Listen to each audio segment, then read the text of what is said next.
welcome to Comix Fantasy Forum. With myself, Shari Hilton, my co-host Ed Mears, and our guest this evening, Mr. Will Eisner. Stay tuned, we'll be right back. Welcome back, and as Shari said, this is our guest, Will Eisner, and the theme for this evening is detectives. We're going to start off by asking Mr. Eisner a little background involved in your detective character, the Spirit. Well, the Spirit was a comic strip created for a newspaper supplement. First comic book that appeared in newspaper, Sunday newspapers, which appeared in 1940 and ran until 1952 as a full comic book supplement. It was an opportunity for newspapers to take advantage of carrying a comic book, which was at that time a new reading phenomenon.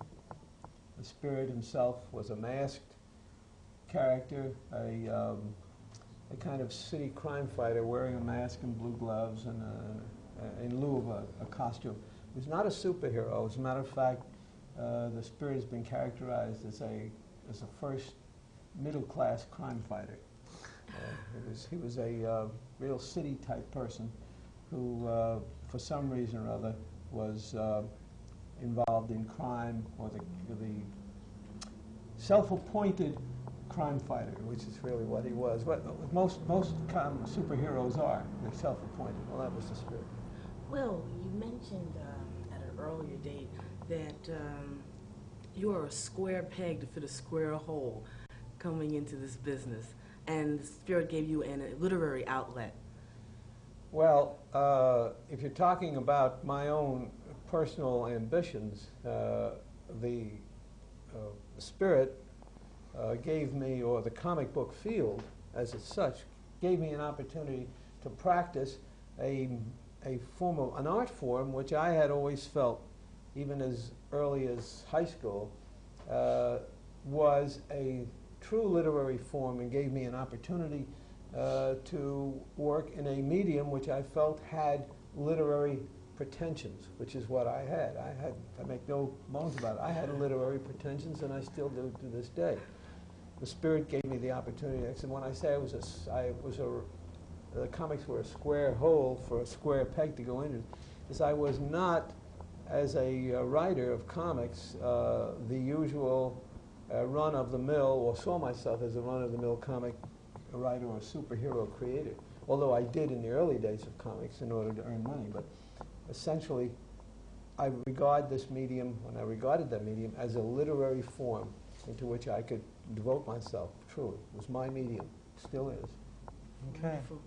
What were some of the problems that you had trying to get the Spirit prepared, or the obstacles you had to overcome to get him into publication?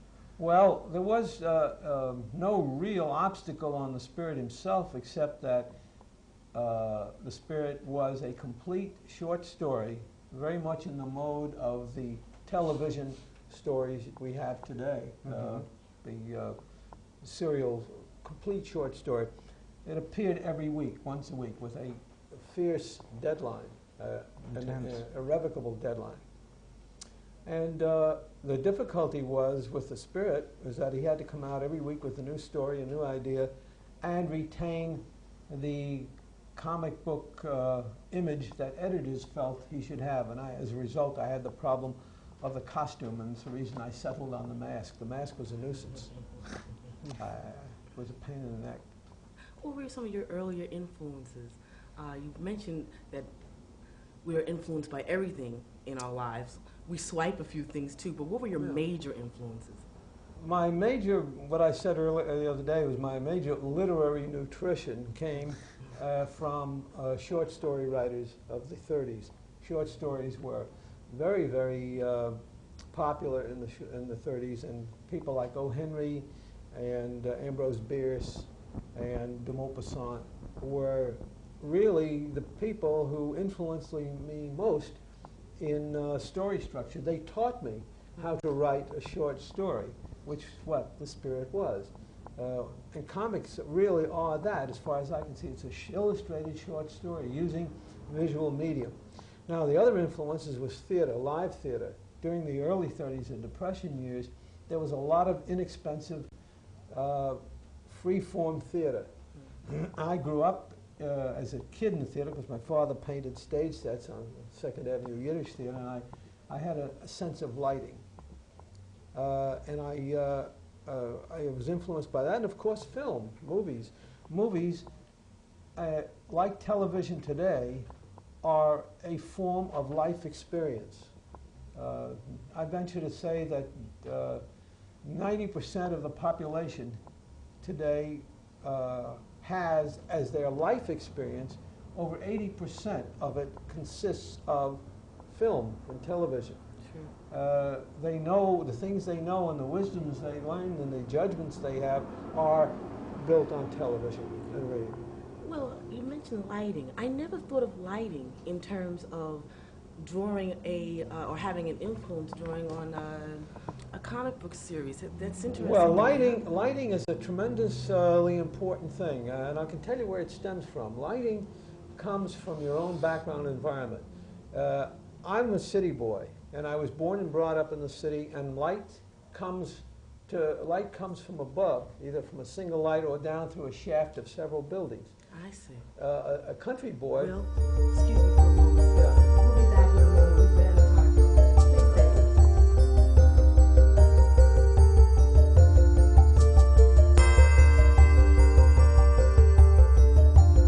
us. Welcome back. Well, I'm sorry I had to interrupt you. We've been at a time for a minute, and we're back now. Going back into your lighting and how that influenced you with... The lighting, as I said, is any artist's lighting is influenced from the surroundings, from his environment.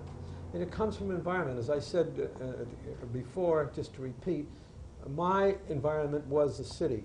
And all the lighting, I thought in terms of shafts of light coming either from a city light, street light, or light coming down from above. Whereas a boy born and brought up in Nebraska, say, thinks of light coming to him from on a level. Instead of horizontally, it comes. Instead of vertically, it comes horizontally. And you'll find that Midwestern artists, their lighting generally always is from kind of left to right. If you look at it, I see what you're saying. People don't. They think in terms of strong shadows in wide open environments, but that's really I have a theory about that. I believe that that kind of influence is exercised by early environment, and you think in those terms. That's fascinating.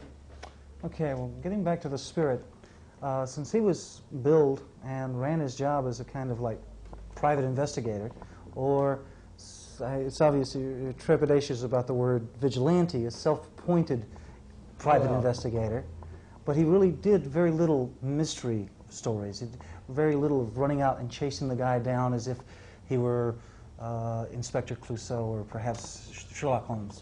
Well, the spirit was really not designed to be a Sherlock Holmes, as you say. He didn't go out and piece by piece unravel or solve a crime. He really became more involved in the action in itself and was actually incidental to the story itself. After I started, my interest really was to write stories. The spirit was incidental to it. He was the fulcrum, the focus around which a story was built. For example, a story I did, which has always been a favorite of mine, is the story of Gerhard Schnabel. It was a story about a man who knew he could fly and one day decided to prove he could fly. And in the course of flying, the spirit had a fight with some gangsters, and there was a stray bullet that somebody fired at the spirit, and that stray bullet shot down Gerhard Schnabel. He flooded to the earth, and no one ever knew that Gerhard Schnabel could fly. And that was a story built around man's frustration. Had nothing to do with the spirit. Could have been out of that story. Could not have been in there at all. So the spirit was a highly human person who got defeated, got beat up very often, who was perplexed largely by the machinations of women, and played the role of a strong physical hero. But that was it. He was not really a Sherlock Holmes type of character. Probably, it seems, from watching TV, a lot of shows have been influenced by the spirit. I mean, we have like Columbo, and he's very vulnerable, so to speak. Do you think the spirit had a lot of influences on the TV characters of today? I would like to think so. I can't pretend that they would, because there's a basic common understanding. Once you start off with a character like Magnum, which is I consider a very spirit-like character, because he gets involved, he gets overwhelmed by people and cases and events. That's true. He's a victim of events which he supposedly tries to solve. He's a private investigator. So I think that if you see an influence from the spirit in that, I'm very flattered and delighted. I can't prove it. I guess you'd want to. You have some projects working this is on the spirit that's contemporary, not just for those 12 years that the spirit went on. Is there a little you could say about the film? Well, Gary Kurtz, who produced Star Wars and American Graffiti and several other, and was well known, I think it was, not Fire and Ice, Dark Crystal was his last piece of work. Right. He's working on a little more now. Has just picked up final option to produce a animated film of the spirit based on some of the spirits, one of the spirit That's stories. wonderful. Well, Hopefully that'll go. thank you ever so much for being on this evening. I enjoyed this so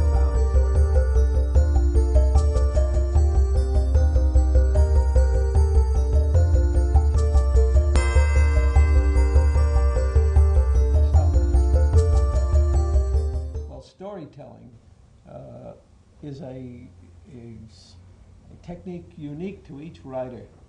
In the case of comics, which is a misnomer as far as I'm concerned, because they're not funny and they're not comical. Comics is a form of sequential art. It's the arrangement of pictures in sequence, supported by words, sometimes that word, to tell a story. That's the prime function of comics, and that is sequential art. This medium is an old medium. It preceded film, because film is nothing more than the animation of sequential art, or the series of pictures taken out of a life flow of life, and it forms a body of movement for a story theme that you can begin and end much in the same way as you're doing it with writing only. If you were an author, if you went to school and studied literature, you studied the story form, the plot, the structure, the line of reasoning. It's all there. It's the same thing.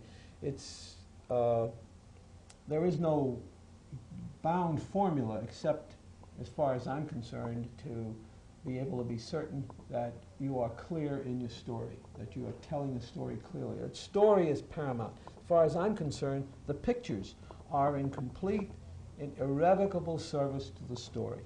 My first concept, my first thinking is, what is the story? What am I trying to say? The second thing is pictures, and the pictures support it.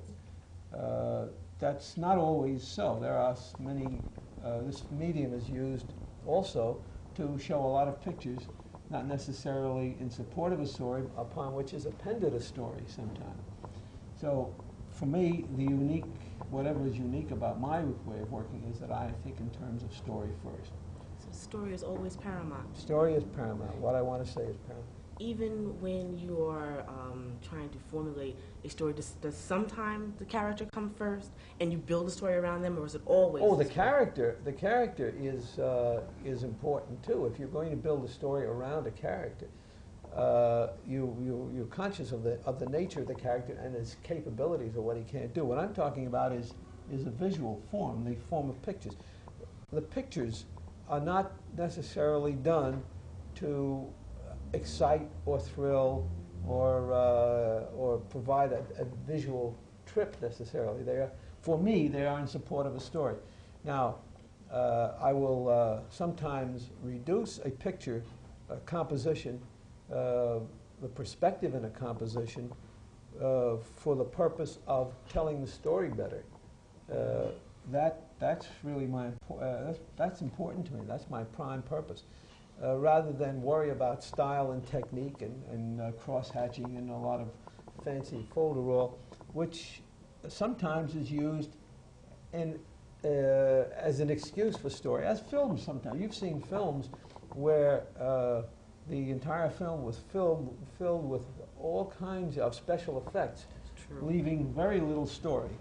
And that provides you with what I call a sensory experience as against a storytelling experience. I agree with So that's my attitude about storytelling. Okay, what are some of the different kinds of techniques that you've used since the years that you've done the Spirit?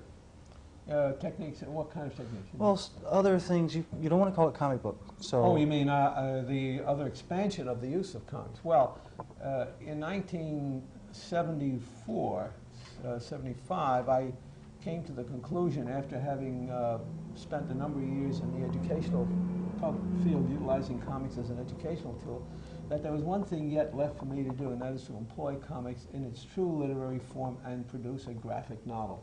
And so I produced a book called A Contract with God, which in a sense defied the usual comic book form. Okay. And pretended, made a literary pretense, pretended to be literary as it was. And the style and technique was that. Well, we'll be right back. Please stay tuned.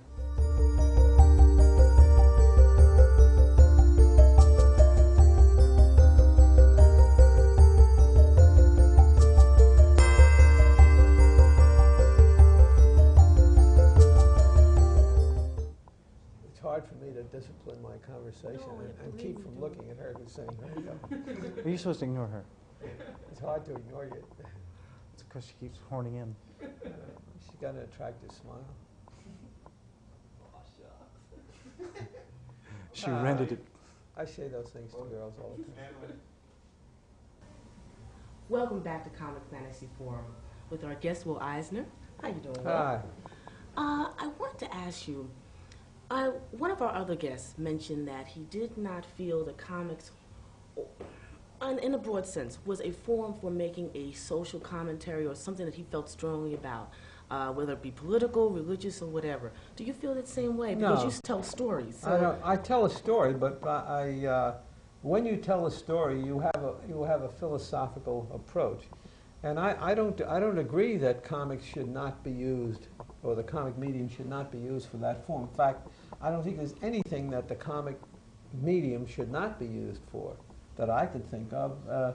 The Chinese have used it for propaganda. I've used it for years, in the 50s and the 60s, as a teaching tool for people in the Department of Labor, for military training, for elementary school training, for teaching of social values and mores, for teaching as